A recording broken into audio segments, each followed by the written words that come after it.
ফের উদ্ধার গাঁজা। এবার বিশালগড় থানা উদ্ধার করলো প্রচুর পরিমাণে গাঁজা। সোমবার মধ্যরাতে বিশালগড় থানার ওসি রানা চ্যাটার্জির নেতৃত্বে পুলিশ নেহালচন্দ্রনগর গ্রাম পঞ্চায়েতের ধনছড়ি এলাকায় রঞ্জিত সরকার ও রাজু সরকারের বাড়ি থেকে প্রচুর পরিমাণে শুকনো গাঁজা উদ্ধার করে। সাথে দুই অভিযুক্তকেও পুলিশ গ্রেপ্তার করে। তাদের আজ আদালতে পেশ করবে পুলিশ এবং পুলিশ রিমান্ডে নিয়ে তাদের জেরা করার আবেদন করবে। এই বিষয়ে কি বলছে সংশ্লিষ্টরা, আসুন শুনে নি। আমাদের কাছে ক্রেডিবল ইনফরমেশন ছিল যে এনডিপিএস আইটেম কিছু ক্যানাবিস গাঁজা স্টোর করা ছিল একটা জায়গাতে।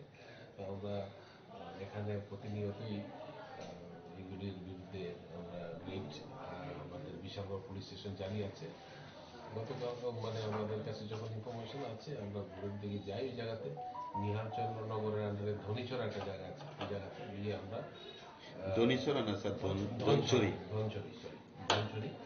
ধনছড়ি যে জায়গাটা আছে সেখান থেকে আমরা দুজন ব্যক্তিকে আমরা আটক করি। তাদের কাছ থেকে আমরা তাদের পজিশন থেকে 50 কেজি ড্রাই গাঁজা আমরা সিজ করি। আমরা প্রসিডিওর মতে আমাদের এনডিপিএস প্রসিডিওর মতে এদের বিরুদ্ধে আমরা স্পেসিফিক কেস নিয়ে তাদেরকে আমরা আজকে আদালতে প্রডিউস করবো উইথ পুলিশ রিমান্ড। এবং এখানে যারা যারা আছে সমস্ত লোকদের যারা এসবের সঙ্গে যুক্ত আছে তাদের বিরুদ্ধে এখানে কনস্ট্যান্ট রেড থাকবে। যারা যারা এনডিপিএস সঙ্গে যুক্ত তাদেরকে সবাইকে আমরা আইনের আওতায় নিয়ে আসবো।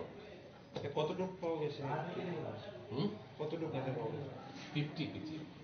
কত অ্যারেস্ট হয়েছে? কত? আমরা শুনছিলাম যে বিশালগড় থানার ওসি ঠিক কি বলছিলেন। বিষয়টা নিয়ে তারা তদন্তে নেমেছে। এই গাঁজাগুলিকে কোথা থেকে নিয়ে আসা হতো এবং গাঁজাগুলিকে কোথায় পাঠানো হতো সেগুলো সবটাই তদন্তে উঠে আসবে বলে জানিয়েছেন ভারপ্রাপ্ত থানার আধিকারিক। এখন নিয়ে নেব ছোট্ট একটা বিজ্ঞাপনের বিরতি। বিজ্ঞাপনের বিরতির পর ফের আমরা অন্য কোনো খবরে আসছি। ততক্ষণে সঙ্গে থাকুন নিউজ ভ্যানগার্ডের পর্দায়।